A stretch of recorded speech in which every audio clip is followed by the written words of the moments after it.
വിവാഹം കഴിഞ്ഞ നാൾ മുതൽ കണ്ണീർ മാത്രമായിരുന്നു കാസർകോട്ടെ ഷീജ എന്ന യുവതിയുടെ ജീവിതം. ഭർത്താവിൽ നിന്നും ഭർത്തൃമാതാവിൽ നിന്നും നിരന്തരം പീഡനമേറ്റിട്ടും ആരോടും അവൾ പരാതിയും പരിഭവവും പറഞ്ഞില്ല. പക്ഷെ ഒടുവിൽ എല്ലാം സഹിച്ചു മടുത്ത് സ്വയം ജീവനൊടുക്കിയെന്ന വാർത്തയാണ് ഒടുവിൽ കേട്ടത്. ഷീജയുടെ ബന്ധുക്കളുടെ പരാതിയിൽ ഭർത്താവ് ജയപ്രകാശിനെ പോലീസ് അറസ്റ്റ് ചെയ്തു. ആത്മഹത്യാ പ്രേരണാ കുറ്റം ചുമത്തിയാണ് അറസ്റ്റ്.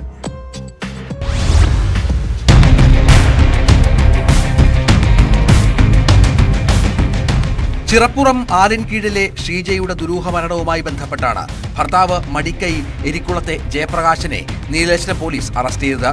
കഴിഞ്ഞ തിങ്കളാഴ്ച രാവിലെയാണ് ഷീജയെ മടിക്കൈ നാരയിലെ ഭർത്തൃവീട്ടിൽ തൂങ്ങി മരിച്ച നിലയിൽ കണ്ടെത്തിയത്. ഷീജ മരിച്ചതിന്റെ പിറ്റേ ദിവസം ജയപ്രകാശ് ഒളിവിൽ പോയിരുന്നു. ഇതിനിടെ മരണത്തിൽ സംശയം പ്രകടിപ്പിച്ച് ഷീജയുടെ ബന്ധുക്കളും രംഗത്തെത്തി. ഷീജയുടെ വീട്ടുകാരുടെ മൊഴിയും അവർ നൽകിയ തെളിവുകളും അടിസ്ഥാനമാക്കി നീലേശ്വരം പോലീസ് നടത്തിയ അന്വേഷണത്തിലാണ് ഭർത്താവ് ക്രൂരമായി പീഡിപ്പിച്ചിരുന്നതായി കണ്ടെത്തിയത്. തുടർന്ന് ജയപ്രകാശിനെതിരെ പീഡന കുറ്റം ചുമത്തി. കുറച്ച് തെളിവുകൾ നമുക്ക് ലഭിച്ചതിൻ്റെ അടിസ്ഥാനത്തിലാണ് 306 ആയിട്ട് നമ്മൾ ആൾട്ടർ ചെയ്തിട്ട് ഇപ്പോൾ ഇന്ന് അറസ്റ്റ് ചെയ്തു. ഈ ഫർദർ അന്വേഷണത്തിൽ നമുക്ക് വേറെ ഏതൊക്കെ ഉള്ളതെന്നുള്ളത് അറിയാൻ പറ്റുള്ളൂ. ഈ പോസ്റ്റ്മോർട്ടം സർട്ടിഫിക്കറ്റ് കിട്ടണം, ഡോക്ടറിൻ്റെ ഫൈൻഡിങ്സ് അറിയണം.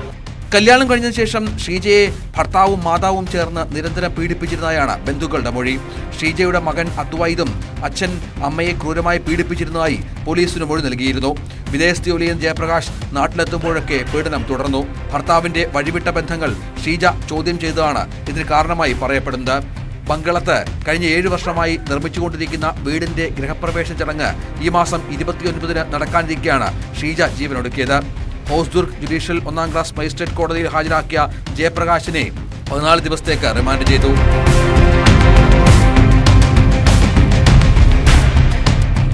ന്യൂസ് 18 കാസർഗോഡ്. ഇപ്പോൾ വരുന്ന ഒരു വാർത്തയിലേക്കാണ് പോലീസ് പെട്രോൾ ഇനി പോകുന്നത്. കൊല്ലം ചടയമംഗലത്ത് ബസ്സിനുള്ളിൽ വെച്ച് മെഡിക്കൽ വിദ്യാർത്ഥിക്ക് നേരെ ലൈംഗിക അതിക്രമം. തിരുവല്ല സ്വദേശി സാബുവിനെ പോലീസ് അറസ്റ്റ് ചെയ്തു. പെൺകുട്ടി ബസ്സിനുള്ളിൽ വെച്ച് ഉറങ്ങുന്ന സമയത്തായിരുന്നു ലൈംഗിക അതിക്രമം ഉണ്ടായത്. വിശദാംശങ്ങളുമായി കൊല്ലത്ത് നിന്ന് ഷാനോസ് ഡേവിഡ് ചേരുന്നു. ഷാനോസ്, എപ്പോഴായിരുന്നു ഈ സംഭവം? ഈ കേസിനെ കുറിച്ച് പോലീസ് നൽകുന്ന വിവരങ്ങൾ എന്തൊക്കെയാണ് ഷാനോസ്? ടോം, ഇന്ന് വൈകുന്നേരം 6:30 മണിക്കാണ് ആയൂരിന്റെ സമീപത്ത് നിന്ന് ഈ സാബു എന്ന് പറയുന്ന തിരുവല്ല സ്വദേശി KSRTC ബസ്സിൽ കയറുന്നത്. മൂവാറ്റുപുഴയിൽ നിന്നും തിരുവനന്തപുരത്തേക്ക് പോവുകയാണെന്ന KSRTC ബസ്സിലാണ് ഇയാൾ കയറിയത്. എന്നിട്ട് ഈ പെൺകുട്ടി ഇരിക്കുന്ന സീറ്റിന് സമീപമെത്തിയാണ് ഇയാൾ ഇത്തരത്തിൽ മോശമായി പെരുമാറിയത്.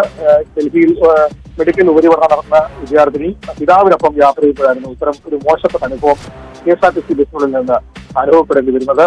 ഇത് ഇയാൾ പെൺകുട്ടിയുടെ ശരീരത്തിലേക്ക് ചാഞ്ഞു നിന്ന് ബസ്സിനുള്ളിൽ നിന്ന് തന്നെ ഇയാൾ മോശമായി പെരുമാറാൻ പീഡിപ്പിക്കാനുള്ള ശ്രമം നടത്തുകയായിരുന്നു. ഇത് കണ്ട് ഈ പെൺകുട്ടി ഈ അനുഭവം ഇത് കണ്ടിട്ട് പെൺകുട്ടി പെട്ടെന്ന് ഞെട്ടി എഴുന്നേൽക്കുന്നു, തുടർന്ന് ബഹളം വെക്കുന്നു. അങ്ങനെയാണ് മറ്റുള്ളവർ ഈ സംഭവം അറിയുന്നത്. അതിനെ തുടർന്ന് ഈ ബസ്സിലുണ്ടായിരുന്ന മറ്റാളുകളൊക്കെ കൂടി, യാത്രക്കാരൊക്കെ കൂടി ഇയാളെ തടഞ്ഞു വെച്ചു. അങ്ങനെ ബസ് നിർത്തി ചടയമംഗലം പോലീസിൽ വിവരം അറിയിച്ചു. അതിനുശേഷമാണ് പോലീസ് എത്തി ബസ് അടക്കം യാത്രക്കാരെ അടക്കം ചടയമംഗലം പോലീസ് സ്റ്റേഷനിൽ മാറ്റി.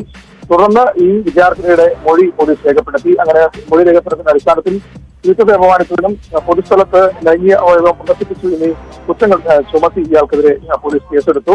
ഈ പ്രധാനപ്പെട്ട ഒരു കാര്യം, ഇയാള് ആ ബസ് സ്റ്റോപ്പിൽ നിൽക്കുന്ന സമയത്ത്, ആ ബസ് കാത്തു നിൽക്കുന്ന സമയത്ത് അവിടെ ഉണ്ടായിരുന്ന ആളുകൾ പറഞ്ഞത് ഇയാൾ ഏത് ബസ്സിൽ കയറണം എന്നറിയാതെ കുഴങ്ങി പല ബസ്സുകൾക്ക് കൈനീട്ടുകയും കയറാതിരിക്കുകയും തുടർന്ന് ചില ബസ്സുകൾ കയറിയിട്ട് ഇറങ്ങുകയൊക്കെ ചെയ്ത ഒരു സാഹചര്യം ഉണ്ടായി. ഇപ്പോൾ പോലീസ് ഇതിൽ കേസെടുത്തിട്ടുണ്ട്. പക്ഷേ ഇയാൾക്ക് ഏതെങ്കിലും തരത്തിലുള്ള മാനസിക രോഗം കൊണ്ടോ എന്നെ സംബന്ധിച്ചുള്ള അന്വേഷണം പോലീസ് നടത്തി വരികയാണ്. അതിനുള്ള പരിശോധനകളൊക്കെ വരും ദിവസങ്ങളിൽ നടത്തും എന്നാണ് പോലീസ് പറയുന്നത്.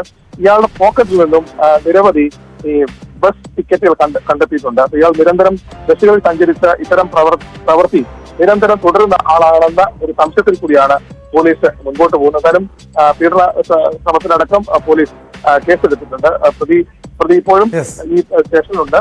ഉടൻ തന്നെ മറ്റു നടപടികൾ. ഷാനോസ് ഡേവിഡാണ് വിവരങ്ങൾ നൽകിയത്. കൊല്ലം ചടയമംഗലത്ത് നിന്നാണ്. ഏറെ